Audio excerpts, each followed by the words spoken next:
Ahojte, na dnešné cyklopotulky som sa tešil, pretože nás zavedú na Gemer, odkiaľ pochádzam. Dostal som súradnice, kde sa mám ráno dostaviť, vraj to je nejaký poľovnícky posed na lúke nad kolibou Soroška. Toto miesto som veľmi dobre nepoznal, ale totálne mi vyrazilo dých. Pozrite sa, nádherný výhľad do celej doliny na okresné mesto Rožňava, hrad Krásna Hôrka a vzadu dokonca vidieť Kráľovú hoľu. Klobúk dole.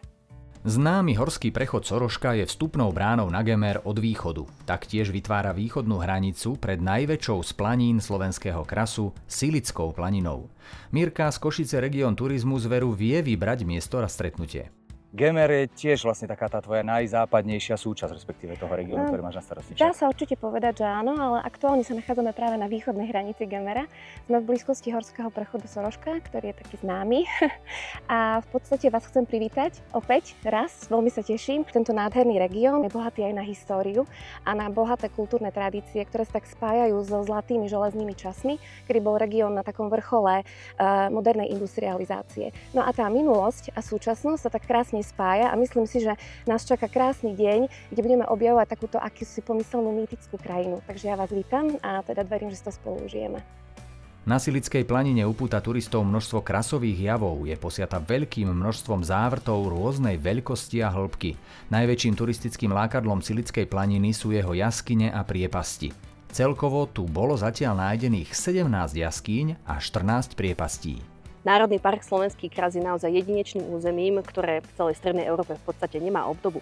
Tvorí ho sústava náhorných plošín, ktoré sú tvorené predovšetkým vápencom a teda vo svojom podzemí ukrývajú zaujímavé jaskyne. No a ten povrch je takisto zaujímavý kvôli tomu, že ho tvorí taká pestrá mozaika lúčnych a lesných biotopov, ktoré sa tu veľmi pekne striedajú a teda ponúkajú všetkým návštevníkom územia možnosť tráviť čas vlastne takým príjemným bicyklovaním po planinách, s krásnymi výhľadmi a s možnosťami teda navštíviť aj podzemie slovenského krasu. Zo Sorošky teda mierime cyklotrasami, o ktoré sa stará združenie Slovenský cykloklub Slovenský kras, do Rožňavy, okresného mesta, ktoré leží hodinu cesty západne od Košíc, dostupné aj priamo vlakom z Bratislavy. No najskôr zamierime pod spomínaný hrad Krásna Hôrka, konkrétne do dedinky Lipovník. Tam na nás čaká možnosť zažiť tento krásny kút Slovenska zo sedla koňa. Bicykel sa dá kľudne zaparkovať, pripravíme koníka a bez námahy vás zoberieme na tie najkrajšie miesta tu po našom okolí. A väčšinou robíme trasy tak, že to je v nejakom 20-kilometrovom okruhu, aby sme za jeden deň stihli tam aj naspäť. Takže spolu za deň vieme urobiť tých 40 kilometrov. Dobrý nápad, no my dnes máme pred sebou podobnú dávku kilometrov a tak ideme ďalej, už do Rožňavy. Tu v ostatných rokoch vďaka aktivite nadšencov vznikol projekt horských single trailov, ktorých názov sa inšpiroval banskou minulosťou tohto kopca Rákoš, Mine Trails. Koľko teda je tu trailov a akých obťažností? No, ono v podstate obťažnosti máme rôznorodé, od najľahších až po najťažšie, takže od zelených až po double blacky alebo oranžové, takže prolajny. Ale prevládajú tu stále väčšinou tie ťažšie traily, tie čierne, červené, double blacky. Máme teraz nový Fester, bolo tiež ďalším programom ešte minulý rok riešený. To je úplne jednoduchý chodníček, to je tiež pre začiatočníkov modrý.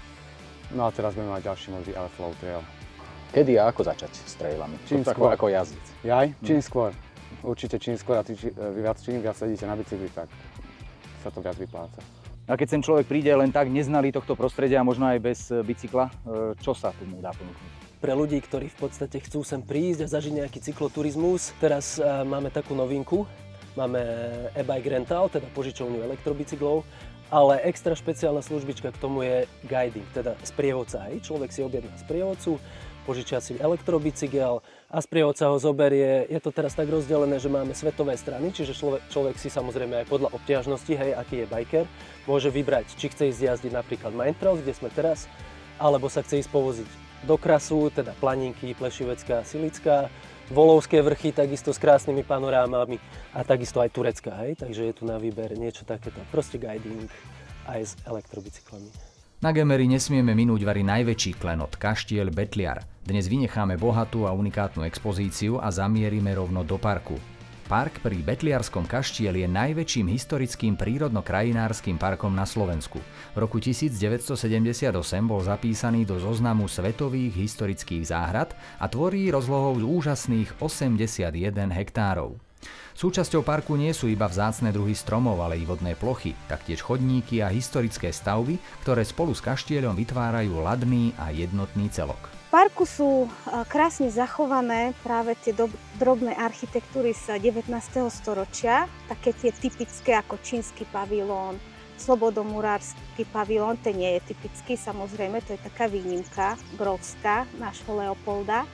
Ale ďalej tu môžeme vidieť japonský most, rybníky, zverinec, kde grófovia chovali medvede, vlky, rysy, líšky a iné zvery. Za zakladateľa parku považujeme významného záhradného architekta empírovej doby Henricha Nebiena, ktorý podľa zachovalej mapy z Urbáru z roku 1804 už našiel park v Betliari s rozlohou 14 až 16 hektárov. Ďalším významným architektom v histórii Kaštielského parku bol Jozef Bergman, ktorý v roku 1823 navrhol a uskutočnil stavbu veľkého umelého vodopádu, najväčšieho svojho druhu v slovenských parkoch. Históriou dýchá aj ďalšia naša zastávka, Huta Etelka v Nižnej Slanej.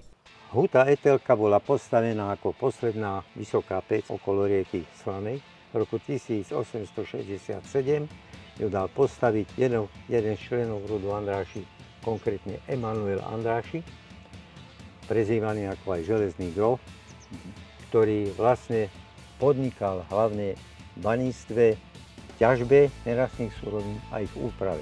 Má 11 m výšku, vyrábala ročne okolo 3,5 tisíc a 6 tisíc tón surového železa, ktoré sa odvážalo do Hronca na ďalšie spracovanie, alebo do Šalgotariana, alebo do Maďarska, alebo do jednotlivých kováckých výhní po okolí, kde bolo treba, lebo v každej dedine boli výhne, to železo bolo treba na spracovanie pri domácnosti. V každej obci.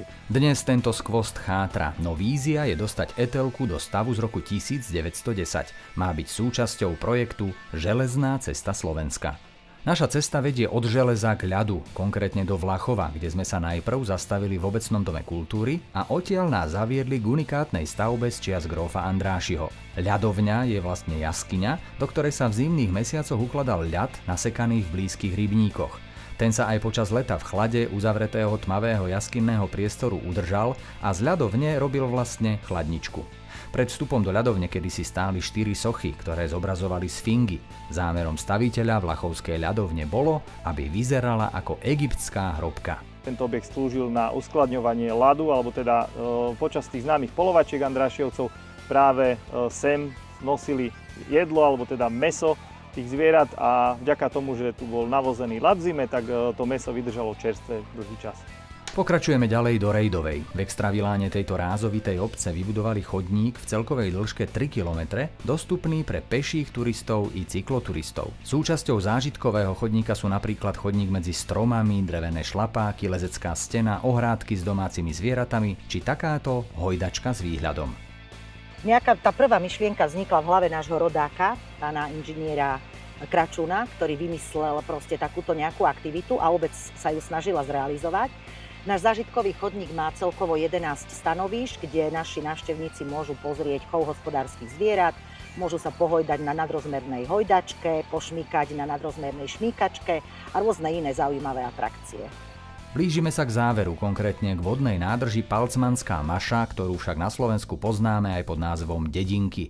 Pred vyše 50 rokmi tu vybudovali lanovku, ktorú sa podarilo zrekonštruovať a po 12 rokoch znova spustiť. Vedie krásnym prostredím z dediniek na planinu Geravy a poskytuje veľmi zaujímavé výhľady na prírodné scenérie tejto časti slovenského raja.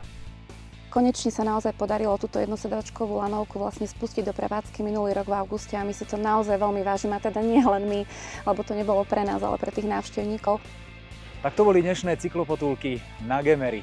Parádny zážitok na tejto lanovke, ktorá nás všetkých vozila ešte pred nejakými 30 rokmi a je späť. Toto si nenechajte ujsť a príďte na Gemer. Ahoj!